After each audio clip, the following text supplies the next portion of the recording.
दोस्तों, एक महिला अपने शौहर को फोन मिलाती है। फोन मिलाने के बाद वह एक मांग डिमांड करती है। जब पति उसकी मांग सुनता है तो वह मुस्कुराता है और मुस्कुराते हुए सीधे मेडिकल स्टोर पर पहुंच जाता है। वहां जाने के बाद वह इंतजार करता है कि जब सभी ग्राहक चले जाएंगे तब वह अपनी जरूरत का सामान मांगेगा। जब मेडिकल स्टोर पर कोई ग्राहक नहीं बचता तो स्टोर वाला उससे पूछता है, भाई साहब, आपको क्या चाहिए? आप यहां काफी देर से खड़े हैं। वह व्यक्ति थोड़ा शर्माता है और हिचकिचाते हुए कहता है, भाई साहब, मुझे शक्तिवर्धक गोलियां चाहिए। जैसे ही शक्तिवर्धक गोलियों की बात आती है, मेडिकल स्टोर वाला अपने स्टोर में जाता है और एक पूरा रैपर लाकर उसके हाथ में दे देता है। गोलियों का रैपर हाथ में लेते ही व्यक्ति कहता है, भाई साहब, ये कम रह जाएंगी और वैसे भी बार बार यहां आना अच्छा नहीं लगता। जब लोग यहां होते हैं तो उनके सामने ये सब चीजें मांगना ठीक नहीं लगता। आप एक काम कीजिए, थोड़ी ज्यादा तादाद में गोलियां दे दीजिए। मेडिकल स्टोर वाला उसकी बात सुनकर उसे अधिक गोलियां दे देता है। अब वह व्यक्ति गोलियां लेकर घर जाता है, खाना खाता है और पत्नी के साथ सो जाता है।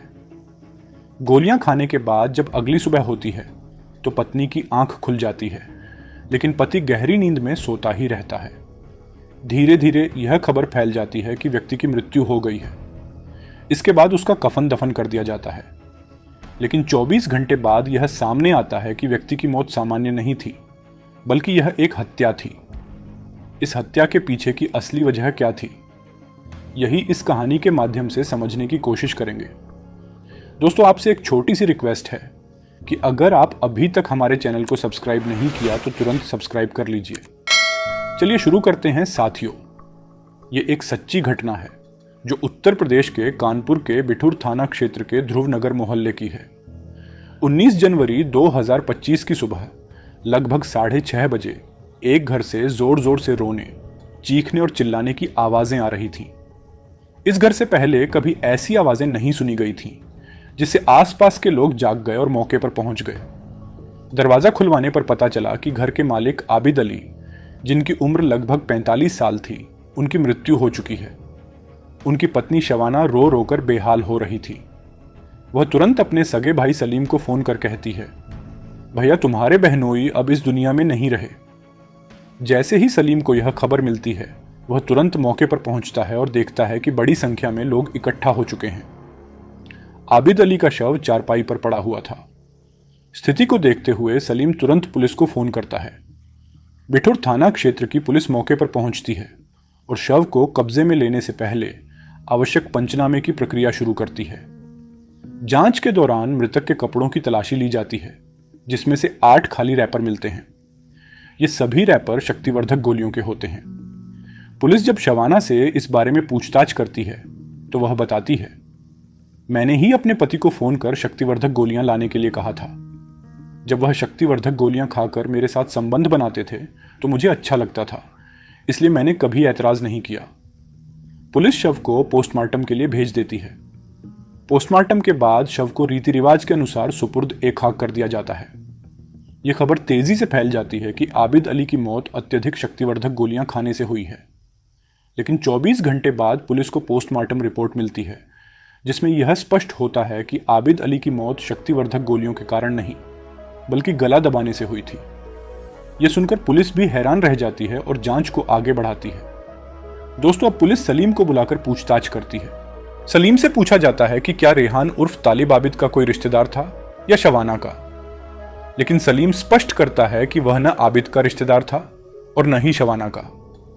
इसके बावजूद शवाना और रेहान के बीच बहुत अधिक बातचीत होती थी। जांच आगे बढ़ती है और धीरे धीरे इस रहस्य से पर्दा उठने लगता है। जब इसके बारे में पूछा जाता है तो सलीम बताता है कि आबिद अली उत्तर प्रदेश के जिला औरैया के दिव्यापुर इलाके के रहने वाले थे। लगभग 20 साल पहले उन्होंने दिव्यापुर छोड़ दिया और सीधा कानपुर आ गए। कानपुर के बिठूर थाना क्षेत्र के ध्रुवनगर मोहल्ले में उन्होंने अपना मकान बनाया और वहीं बस गए। आबिद अली की शादी सलीम की बहन शवाना से हुई थी। शादी के लगभग 3 साल बाद उनके घर एक बेटा पैदा हुआ, जिसकी उम्र 16 या 17 साल के आसपास होगी। जब पुलिस ने शवाना से मौत की असली वजह पूछी तो वह कोई ठोस जवाब नहीं दे सकी। इसके बाद पुलिस ने शवाना का मोबाइल अपने कब्जे में ले लिया। साथ ही मृतक आबिद अली का मोबाइल भी जब्त कर लिया गया और दोनों की कॉल डिटेल रिकॉर्ड CDR निकलवाई गई। जांच में आबिद अली के कॉल रिकॉर्ड में कोई खास संदिग्ध बात नहीं पाई गई, लेकिन शवाना के मोबाइल में एक युवक से लगातार लंबी बातचीत दर्ज थी। यह युवक शवाना से लगभग 20 साल छोटा था। अब पुलिस ने सलीम से पूछा कि रेहान उर्फ तालिब कौन है, जो कि उन्नाव के बांगरमऊ के भगवंतपुर गोठेपाली का रहने वाला था और उसकी उम्र लगभग 20 से 22 साल के आसपास थी। पुलिस ने सवाल किया, क्या रेहान आबिद का कोई रिश्तेदार है या शवाना का? लेकिन सलीम ने साफ कर दिया कि रेहान न तो आबिद का रिश्तेदार था और न ही शवाना का। इसके बावजूद शवाना और रेहान के बीच बहुत अधिक बातचीत होती थी। दोस्तों, अब पुलिस ने रेहान उर्फ तालिब को हिरासत में ले लिया और उससे कड़ी पूछताछ शुरू की। साथ ही शवाना से भी पूछताछ की गई। पूछताछ में एक चौंकाने वाली सच्चाई सामने आई। दरअसल यह मामला साल 2024 की शुरुआत का था। उस समय शवाना की उम्र लगभग 42 से 43 साल थी। उसने इंस्टाग्राम पर रेहान उर्फ तालिब से दोस्ती कर ली थी, जो उस समय 22 साल का था और दिल्ली में ऑटो रिक्शा चलाता था। इंस्टाग्राम पर दोनों की बातचीत धीरे धीरे बढ़ी और फोन पर लंबे समय तक बातें होने लगी। कुछ समय बाद दोनों के बीच नजदीकियां इतनी बढ़ गईं कि शवाना ने खुद रेहान को कानपुर आने का न्योता दे दिया। शवाना ने रेहान से कहा, तुम मुझसे मिलने आ सकते हो, मैं कानपुर के बिठुर थाना क्षेत्र में रहती हूं। जब रेहान ने यह सुना तो उसने पूछा, तुम्हारा पति कहां होता है? इस पर शवाना ने जवाब दिया, मेरा पति मेलों में झूले लगाने का काम करता है और कई कई दिनों तक घर से बाहर रहता है। उसका बेटा अक्सर अपने मामा यानी सलीम के साथ रहता था और पिता के साथ कम ही समय बिताता था। जब उसका पति घर से बाहर रहता तो शवाना को रेहान से मिलने में कोई दिक्कत नहीं होती थी, यानी उनके पास मिलने का एक बेहतरीन मौका था। हालांकि जब रेहान ने शवाना को असलियत में देखा तो उसे एहसास हुआ कि तस्वीरों में वह जितनी छोटी दिखती थी, असल में उससे करीब 20 साल बड़ी लग रही थी। लेकिन इसके बावजूद दोनों के बीच दोस्ती हो गई और यह दोस्ती जल्द ही इतनी गहरी हो गई कि उम्र की दीवार उनके लिए कोई मायने नहीं रखती थी। धीरे धीरे दोनों एक दूसरे के इतने करीब आ गए कि उन्होंने कई बार मिलने का मौका भी जुटा लिया। इस दौरान शवाना ने अपने पति के बारे में रेहान से शिकायत की और कहा, वह मुझे बहुत बुरी तरह मारता पीटता है, मैं उससे अलग होना चाहती हूँ, लेकिन वह जबरदस्ती मुझे अपने साथ रखता है। मेरा बेटा भी इसीलिए अपने मामा के साथ रहता है। अब शवाना ने अपने पति से छुटकारा पाने की बात कही और रेहान से मदद मांगी। पहले तो रेहान थोड़ा हिचकिचाया, लेकिन फिर उसने अपने दोस्त विकास से इस बारे में चर्चा की। विकास बधाइयों के ककराला गोविंदपुर धोबी मोहल्ले का रहने वाला था। साल 2019 से 20 में वह दिल्ली में ऑटो चलाता था और वहीं रेहान से उसकी दोस्ती हुई थी। कुछ समय बाद विकास पंजाब के लुधियाना में एक होटल में खाना बनाने का काम करने लगा। जब रेहान ने विकास से अपने प्लान के बारे में बात की तो विकास ने पैसे की जरूरत जताई। इस पर रेहान ने कहा, अगर तुम्हें पैसों की जरूरत है तो वह पूरी हो जाएगी, लेकिन तुम्हें मेरे कहने पर एक काम करना पड़ेगा। फिर रेहान ने आगे कहा, मुझे एक महिला से प्यार है, लेकिन उसका पति हमारे रास्ते का रोड़ा बना हुआ है, क्यों ना हम उसे रास्ते से हटा दें। विकास पहले तो सोच में पड़ गया, लेकिन फिर लालच में आ गया। इसके बाद रेहान और विकास ने अपनी योजना शवाना को बताई। शवाना पहले से ही इस योजना के लिए तैयार थी। 17 जनवरी 2025 को रेहान और विकास कानपुर पहुंचे और घंटाघर के पास एक होटल में ठहरे। 18 जनवरी की सुबह शवाना होटल पहुंची और अपने साथ एक बैग लेकर आई। बैग देखकर विकास को लगा कि इसमें काफी पैसे हो सकते हैं, जिससे उसकी ऑटो खरीदने की ख्वाहिश पूरी हो जाएगी। इसके बाद शवाना ने दोनों को हत्या की योजना समझाई और कहा, अब आगे क्या करना है, यह ध्यान से सुनो। रेहान और विकास उसकी बात मान गए। 18-19 जनवरी की रात लगभग 1 बजे दोनों शवाना के घर पहुंचते हैं और जैसे ही दरवाजे को धक्का दिया, दरवाजा खुला हुआ था, यानी उन्हें कोई मशक्कत नहीं करनी पड़ी। वहां जाकर वे देखते हैं कि शवाना ने पहले अपने पति को खूब शराब पिलाई और शराब पिलाने के बाद उसे गोलियां भी दी। उसने कहा कि ठीक है, अब हम लोग आपस में संबंध बनाएंगे, लेकिन शायद उसे ऐसा मौका नहीं मिल पाया था। शराब पीने के बाद वह बेहोश हो जाता है। रात के 1 बजे के आसपास जब रेहान और विकास वहां पहुंचते हैं तो शवाना में अचानक से ताकत आ जाती है। वह अपने ही पति के सीने पर बैठ जाती है विकास उसका गला दबाता है और दोनों मिलकर उसके हाथ और पैर दबा लेते हैं।